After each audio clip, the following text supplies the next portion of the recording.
What is going on, you beautiful, beautiful bastards? Thank you all for stopping by. This is Unnecessary Rambling. I am Brandon Sylvia. Today, we are going to be talking about the games of February, which there are a lot to talk about, so I will not waste any of your time. Let's go ahead and jump this thing off. As always, I have these separated into two categories: the games that have my attention, the ones I'm looking forward to, and then the other notable releases that, really aren't up my alley, but still definitely worth mentioning, definitely worth bringing up. And there's a lot to go over here. So if this video is a little bit longer than the usual monthly look aheads, I do apologize. February is fucking loaded. But let's go ahead and kick it off. Starting early, February 2nd, Deliver Us Mars, coming to everything but Switch. And I played a little bit of Deliver Us the Moon this month, and being totally honest, I found it to be a little bit on the boring side. I thought that, the kind of abstract, subtle storytelling, the environmental storytelling was really cool. Had some solid world design and some good set pieces and shit like that. But the gameplay was just a little bit unpolished, a little bit janky, and I don't know, just real slow. And look, I know it's a walking sim, a narrative-driven experience, and relying a lot more on the puzzle solving and stuff. But I'm hoping that Deliver Us Mars can up the ante a little bit, and I'm hoping to hear people who played the first game say that Deliver Us Mars is a lot better, and then I'll probably, hop in and check it out if that is kind of the consensus surrounding the reviews.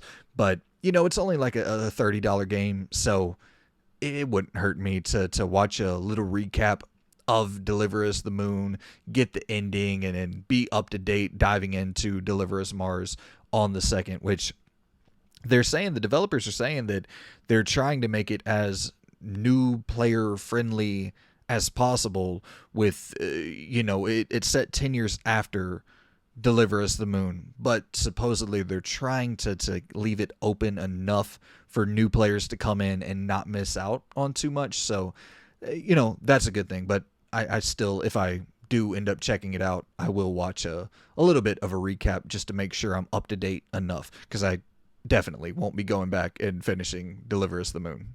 And then we have February 10th, Hogwarts Legacy, coming to current gen and PC only for now. Not the most fun game to talk about, with all the controversy surrounding it and J.K. Rowling and the transphobic remarks and all this and that. Look, man, I gotta be honest. There's a lot of very, very unself-aware people on the internet who are raining on people's parade, who are looking forward to playing this game. People who have been lifelong Harry Potter fans, and just telling them they're horrible people for deciding to support this game. And it's like, man, I really hope you're not tweeting that from an iPhone. I really, really hope you're not tweeting that from an iPhone. I really hope you didn't get a package from Amazon. I really hope you're not wearing some of these name brand clothes. I really hope you're not eating at some of these fast food chains and supporting these Fortune 500 companies who skirt around all regulations and are just totally unethical with their, business practices and shit. Like, look, man, I'm totally in support of anybody choosing not to support this game.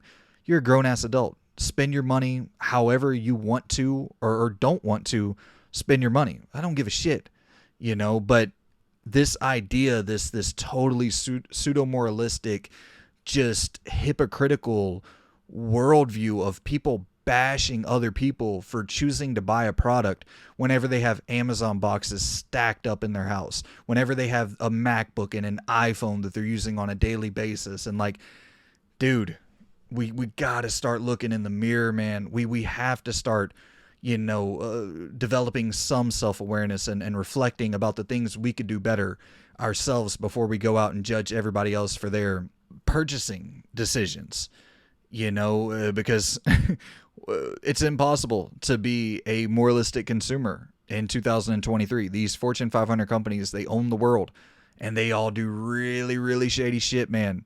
They do really shady shit to keep their businesses as profitable as possible.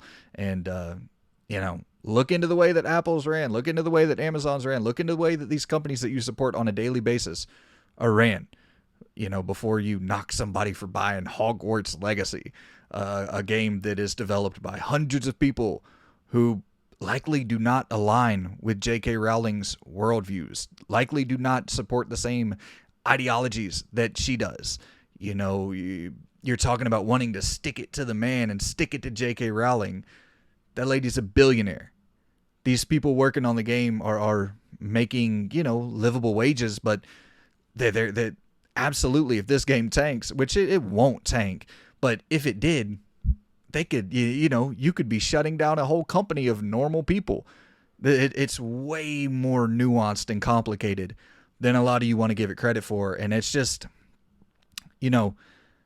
look, like I said, I support you not supporting the game. I do not give a fuck what you do with your money at all. But we can't just shit on everybody for choosing to play this game. I mean, man, like I said, I'm not a Harry Potter fan. I don't care about Harry Potter at all. Never watched the movies, never read the books. But look at this game. This shit looks really fucking cool. Imagine if you had a built-up history and fandom for this franchise, and you're seeing something like this. Like, because I'm looking from the outside, and I'm like, ooh, how can we get an X-Men game like this? Like, this is really the main reason I want to play Hogwarts Legacy. I want to do it for research purposes to fucking, hopefully wait for the day we get an X-Men game just like this. Instead of Hogwarts, we're in the, Xavier Institute, and we're in the X Manor, and we're vibing with fucking Logan, and we're vibing with Scott Summers and all them, instead of is it, I don't even know, is Harry Potter, like, I'm guessing that's the main guy. I don't even know if Harry Potter's in the game. They're just calling it Hogwarts Legacy, but I don't know. I guess you're going to be vibing with Harry Potter and those people in Hogwarts Legacy. I want to be vibing with Scott Summers and Jean Grey and Logan, and I want to be vibing with the X-Men, and that's kind of like my dream game. So I'm gonna play Hogwarts Legacy, sitting there the whole time thinking about how this could be done in the X-Men universe. That's like the main reason I'm excited for Hogwarts Legacy, because there's got to be a developer out there somewhere who really, really loves X-Men and is looking at this going, if this thing sells fucking gangbusters, then maybe we can take some inspiration from this and create it in the X-Men universe. But look, the idea of this bully style world where you're going to classes, and I hope they have real mini games that you can participate in that are revolving around your studies or whatever. Like, even if they are as rudimentary and simplistic as like the bully mini games, it would just be cool to do that again and to just kind of get a chill experience, because I don't think anybody's expecting this game to be some crazy action driven hardcore experience. Like, I think people are wanting to chill in a world that they grew up loving, and I apologize for the little tangent and all that, but I don't know, man. Let's let people enjoy this game. If it's something that these people have been waiting for, these motherfuckers, man.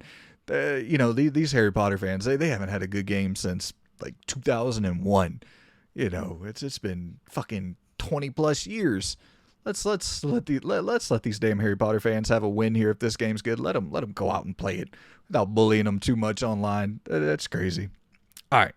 Next up, on February 14th, we have Wanted Dead, and this is coming to everything but Switch, developed by Solile, which is a team I don't know. It looks like they've really only been a support studio up to this point, so yeah, this game just looks so cool. It looks 7th gen, 6th gen, totally linear, a story there, some cinematics going on there, but like action packed. It has some people who worked on Ninja Gaiden working on Wanted Dead, so it's really leaning into that kinetic action feel with the hack and slash nature, but also some firearm combat going on there, some long range combat going on there, and then it has like a Yakuza sort of spin in there with a bunch of mini games and like some karaoke and some eating challenges, seemingly just looks absolutely ridiculous and leaning into being a fun video game. And after playing Evil West and loving it, thinking it was hands down one of the best games of 2022, I'm looking for a lot more stuff like that. It's just nice to have a 8 to 12 hour game that's not, overstaying its welcome, that's not too demanding, that's just wanting to give you something fun to fuck around with. And that's kind of what I'm expecting or hoping from Wanted Dead here. I'm really, really looking forward to this, and I will be checking this out on February 14th. February 21st, we have Atomic Heart, and this just looks so sick. This looks so sick. I'm worried a little bit about the performance. I'm worried a little bit about, if it's going to be able to hold that 60 frames per second, if it's going to be able to lock that in, because it looks absolutely asinine. The amount of shit going on in combat at one time with this game is crazy. The amount of different powers and kind of magical abilities that you're able to use in this game. And obviously, you guys are seeing the gameplay running right now, and just like these fucking crazy telekinetic abilities, this like electrical blasts, and he's freezing shit all over the place, and and then just the actual act of first person shooting and then the melee combat, they both look pretty solid as well. So it's just a cool world, this alternate history sort of 1950s Soviet setting, and with the robots and shit popping up all over the place. Like, it just looks like a really, really cool version of BioShock. I don't really know much about the story, if I'm being totally honest. I don't really care looking at the gameplay. That's the thing that I'm bought in on 100%. And then if we get a good story to go along with that, I mean, just icing on the cake. But February 21st, that is Atomic Heart's Day. No doubt about it. And that's coming to Game Pass. Day 1, February 21st. Incredible. And also on February 21st, we have Like a Dragon Ishin. A very packed day indeed for February 21st. And it's coming to everything but the Switch. This is first time releasing in the US. This is the spin-off game that was released in Japan, I believe in the PS3 era. And just like a remake, remaster of that title. I don't really know if I'm going to dive into this. I pretty much just playing the Judgment games out of the Yakuza series because there's so much baggage. There's so many other games that I'm like behind on that I don't know if I'm going to dive in to Like a Dragon Ishin. If it's totally separate, if it's totally different, something you can jump into and not have to have prior knowledge, then maybe I'll check it out. But yeah, the combat looks dope. It, once again, is blending melee hack and slash action that you would expect from your Yakuza games, the brawler, the melee combat, but also with some firearms here. So that's, as far as I'm aware, not a very common thing in the Yakuza games. I know it's not common at all in Judgment. So yeah, that's the cool twist there, seemingly, for Like a Dragon Ishin. And then on February 28th, we have Scars Above releasing everywhere but on the Switch. And this is, being developed under the Embracer umbrella with Prime Matter publishing it. And it's being developed by Madhead Games, which I have their portfolio, their gamography, or whatever the hell you want to call it, pulled up here. And it looks like they've pretty much only done like iOS games for a while, and a couple like maybe point and click PC titles. So Scars Above absolutely looks to be their most ambitious title to date, and it is very Returnal like. It looks very, very similar to Returnal. with the, third person kind of sci-fi vibe there. It seems to be a pretty fast-paced shooter. On the Steam page here, it is saying that Scars Above is a challenging sci-fi third-person action-adventure shooter combining the rewarding feel of overcoming difficulty with a compelling and intricate story set in a mysterious alien world to explore. So, seems to be leaning into that very challenging nature of something like a Returnal. And I hope it's not in that roguelike vein. It didn't say anything about that, so I'm hoping it's just kind of traditional, playing through a level, getting a checkpoint, going on to the next. I just don't have that tolerance for roguelike games, really. But yeah, that one's definitely a wait and see on the reviews. If the reviews come out and they're pretty solid with that, and it is more of a traditional video game with your levels and your checkpoints, and you're able to save your game and shit like that, and you don't have to worry about leaving your damn PlayStation on all day and then not putting it into rest mode and all that crazy shit, then yeah, I'll probably check out Scars Above on February 28th. Okay. And now let's head into the other notable releases section, where we'll be talking about games that maybe aren't for me, but still definitely worth mentioning because I think they'll be for a lot of other people. And start it off with February 21st, as that's a kind of reoccurring date here. Wild Hearts. This is that EA published, working alongside Koei Tecmo, and they have the team who did the Dynasty Warriors games and shit who are developing it. And it's a straight up Monster Hunter clone. But if I'm being totally honest, like, I've never looked at Monster Hunter and thought, oh, I want to check that out.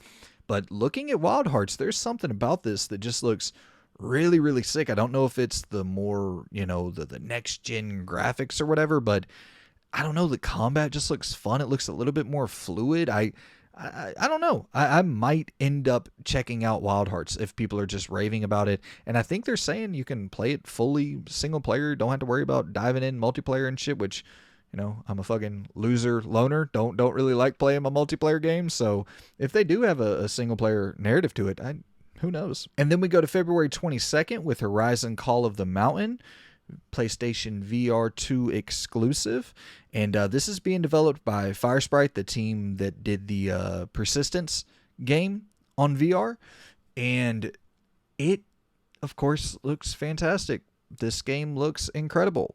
It's just the bummer that it's attached to PSVR 2, that it's attached to VR in general. I don't know. There's just not the software available right now, in my opinion. If this thing launched, if PSVR 2 launched and it had, Half-Life Alyx and RE4 ready to go and a bunch of these other titles just sitting there ready to go, Resident Evil 8, and then, I don't know, if it not, even that wouldn't be enough for me. It just new experiences, something that's like really selling me on, okay, you have to buy in to PSVR 2 in the way that, honestly, Horizon Call of the Mountain is selling that. Like, this looks fucking awesome.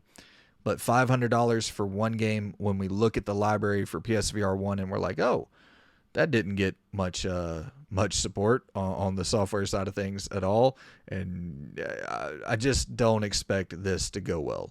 I don't expect PSVR 2 to go well. And then, yeah, I don't. I feel like this is highly likely going to be Sony's last dip in the VR world. So, but being totally honest, if you are bought in, if you did get a PSVR 2, shout out to you. Let me know how this game is. I'm going to live vicariously through you because this shit looks so fucking sick. I really, really want to play it, but I just can't justify $500 to play one game when I know we're not going to get, I shouldn't say we're absolutely not, but I don't think we're going to get other big titles for PSVR 2, or at least not on a regular cadence that would justify me dropping $500 for this machine.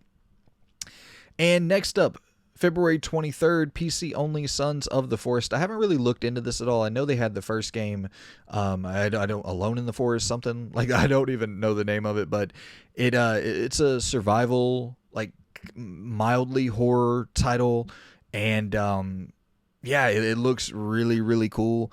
It's just PC only. Don't have a PC. I actually thought about getting a Steam Deck just for these type of more smaller scale indie titles that only get PC releases, because this is like one of those ones that I would actually really like to dive into. It seems to have an open-ish world where you're crafting and hoarding resources, and then, you know, going out and engaging in some battle with some spooky monsters. Like, no doubt it looks cool, and if it was on console, I would very, very likely be there day one.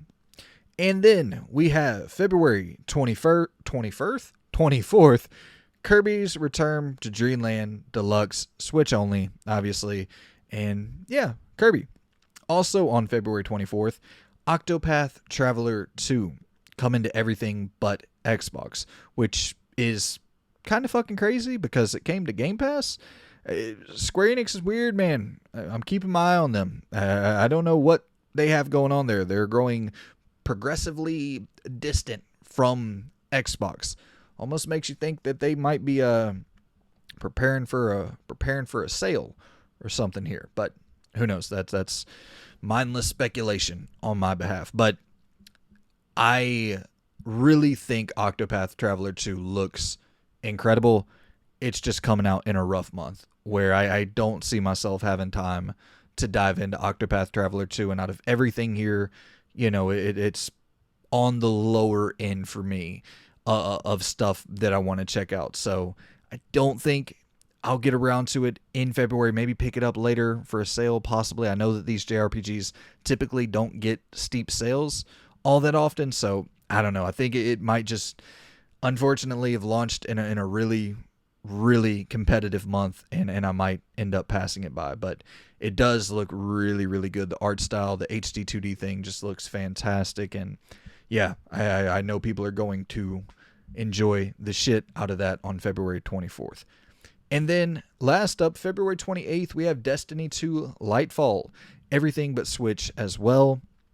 And yeah, I like the neon sort of aesthetic here, and they got like the grapple hook thing that they're really trying to emphasize in this expansion. I don't know anything about Destiny. I'm not a competitive shooter guy. I'm not a live service guy at all, but no doubt the art style and then kind of the world building that they're doing here in the trailers is compelling, and it looks super, super sick. So Destiny fans, it looks like you guys are eating good, which it seems like you guys are always eating good in terms of, you know, the live service space. Like, Destiny seems to be one of the only games out there that it is getting significant, substantial, solid content on like a pretty regular cadence. So shout out to Bungie out there really delivering on what it, at least on the outside looking in, seems to be like the best live service game in the world. I don't know if Destiny fans, you can correct me if I'm wrong on that, but yeah, man, that is the month of February. A lot of big, big titles that I am looking forward to. A lot of big titles that I'm debating on picking up. It's always a struggle whenever you have a bunch of really, really big, heavy hitters dropping, and they're all around that like $70 full price range. You got to make some decisions there, and unfortunately, really good games get cut in a month like this. So shit like Octopath Traveler 2 and potentially like, you know, maybe Like a Dragon Ishin or Wild Hearts. But you know, you do have the saving grace where Game Pass has Atomic Heart, so saving me a little bit of money there that I'm not having to spend full price on Atomic Heart. But big month, and it's not slowing down anytime soon.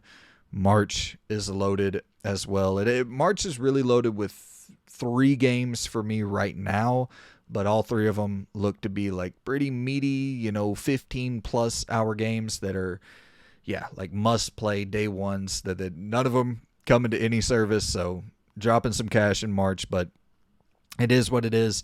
Always pumped to have good new titles coming out. Let me know in February, what do you guys plan on diving into? What do you guys, did I say that right? What do you guys plan on? Yeah. What do you guys plan on diving into? My brain is barely working. It's 1 o'clock in the morning getting this recorded for you. Appreciate you all for watching. Like I said, let me know down in the comments, what are you looking forward to for February? And yeah, man, shoot the breeze with me, and I will see you all in the next video. Appreciate you for watching. See you soon. Goodbye.